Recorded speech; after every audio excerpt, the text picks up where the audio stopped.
Hello, my name is Pierre Gian. I am a solution consultant with EZLease, and today I'll be taking you through a quick tour of EZLease. EZLease helps you achieve sustainable compliance in less than a day, help you move off spreadsheets to automate lease accounting and comply with the latest standards. So ASC 842, IFRS 16, GASB 87, and 96. Today we'll be focusing on a US GAAP ASC 842 example. Whether you have a couple leases or hundreds of them, managing this process with spreadsheets does not work. Adopting a new lease accounting standard is a significant challenge. It is even more difficult to sustain compliance for you in the long run. EZLease is a simple but powerful and fast lease accounting solution that delivers compliance without the risk.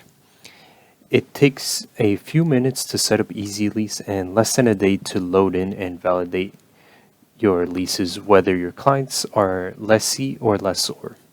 Our customers are switching from spreadsheets to EZLease to make it easier to manage their lease accurately, keep up with leases changing, and quickly generating the right reports. Let's walk you through how easy it is to get started. This example today we'll use is a US GAAP lessee. Please take note that all capabilities are also available under IFRS, GASB, and could also be from the lessor's perspective. All the aforementioned functionality is standard and has been available for years. Here we will first be discussing how to set up our system options within EZLease. Once you do have access to EZLease, the first thing you'd want to do is go into File and System Options. And here EZLease only needs three things for you to getting started in adding leases onto EZLease itself. First is determining the accounting standard. So here we do have a drop down of the three different accounting standards we do provide, so US GAAP, IFRS, and GASB. For this example, we will be using US GAAP. Next is the second tab, which is the Fiscal Dates tab. This is where you would set up your fiscal year end and also your calendar structure. So here I do have it as 12/31 and then a regular dates by calendar month, but you could go ahead and adjust the calendar structure as necessary. So if you had a 12 fiscal period like a 445, you can go ahead and change those as necessary.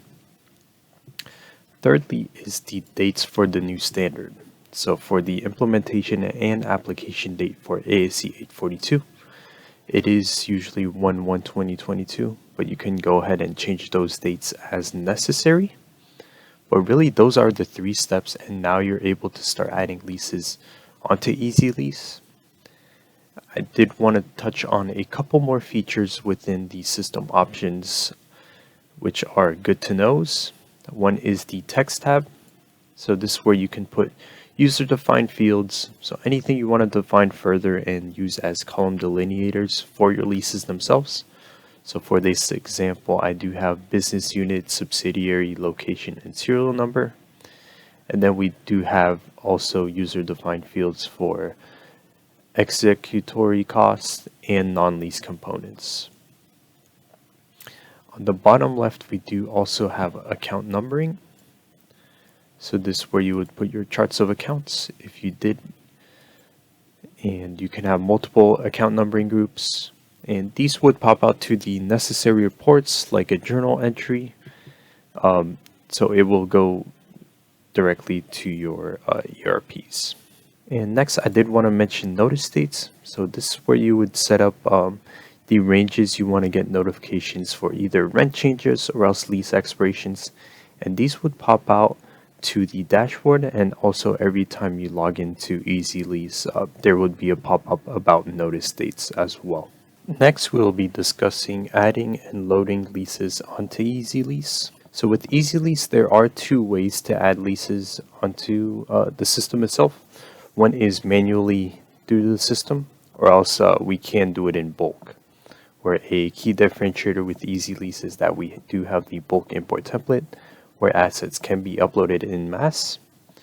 But here, let's first add a lease manually through EZLease. All we have to do is click on Add New Lease. And here, we would have to start with the lease number. So here, I'm just going to put this as 123 example lease.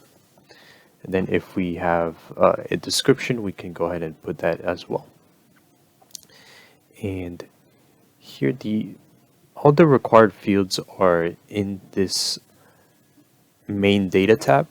So with incremental borrowing rate, here I'm going to put this as 3%. We do also have to change the beginning and end date on the right hand side. So here I'm just going to change this to 1/1/2022.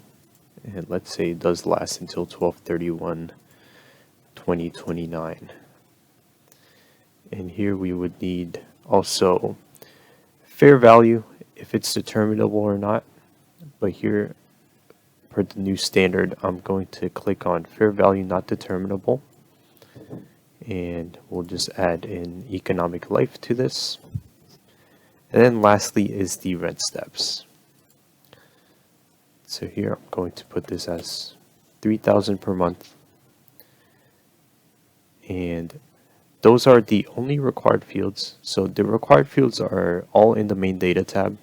If you do have additional data you want to put in your leases regarding lease incentives, the guaranteed residual, unguaranteed residual, and also other types of classifications. So if it is reasonably certain purchase option, if you do have payments in advance or else in arrears, we can go ahead and adjust those check marks as necessary.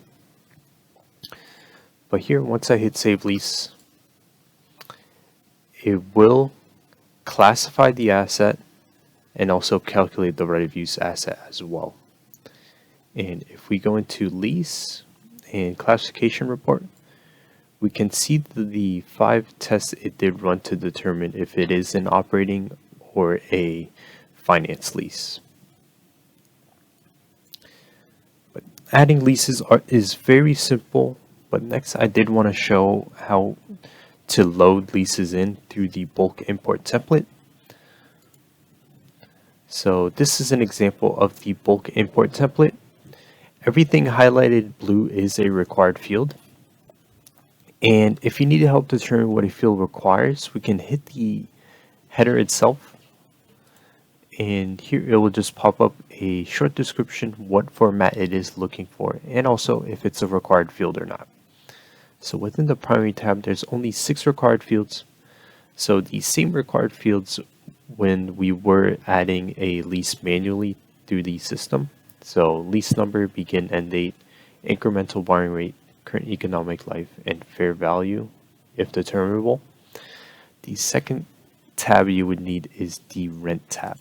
So this is where you would put your rent payments for your leases themselves. So for example, if we look at this headquarters office lease, we can see there are 2 rent steps. The first rent step was a $0 one-time payment for the month of January, so a rent-free period for the month of January. Then for the rest of the lease, it was $5,000 per month, and we can always adjust the frequency of these payments, so depending on your lease information. So from one time all the way to yearly payments. And if we go back into EZLease itself, here I will show you how easy it is to load those leases in. So if I click on File, Lease Upload, and here all we have to do is select our file and just uncheck this booking date and click on Load. While it is loading the data, it will validate the quality of data we give it. So if we did have, let's say, errors or else an incremental borrowing rate that was way over our limit, so let's say 200%, it would pop up a warning to let you know, please look over this lease. But here we do have 60 leases uploaded and 71 new rent steps. And here we can see, if I click on View Lease List, we can see the list of all our leases. And let's look specifically at this Alexandria office building. We can see it imported. It also classified the asset and also the right of use asset as well. So loading those leases in bulk is very quick and simple if you do use that bulk import template. And just like that, we are all set. All the journal entries are computed. The asset is amortized, and so we are done with our asset accounting. So here is an example of a journal entry within EZLease. On the right hand side, we do have this transactions column where it will give us a short description of what's going on through every line item. So here we can see this is a lease in transition from 840 to 842. So we do see those capitalization of the operating lease once it does hit that application date of ASC 842. So just always good for audit and also for yourself to know what's going on through every line item. Then to the left of that, we do have the account numbers if we did set those up within the system options. So just easy compatibility with your general ledger. So here is an example of a disclosures table. And here we do have the disclosures running for that whole year, and then a comparative year for 2021 as well. And here it is outlining to me the costs and cash flows and exactly what FASB does ask for. We do also have an amortization schedule. So here we do have the Austin, Texas office building lease. And here the first things you'll see is the initial right of use asset and initial liability calculated. And it is operating at a 1.5% rate. And this is an example of a lease that is in transition from 840 to 842. So here we do see 1/1/2022. So before AC 840, but once it does hit 1/1/2022, the amortization schedule will adjust as necessary, where we do have cash operating rent, lease costs, non-lease components, liability, and net right of use asset. And as we scroll down, it will zero out.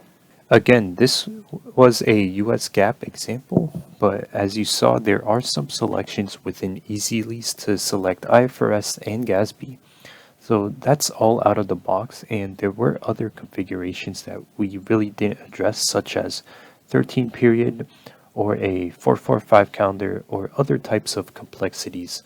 So all kinds of customers that are different sizes are using EZLease for simple, fast compliance. As a next step, I would recommend that you try our free trial version of EZLease that's available over at our website. Thank you very much for listening.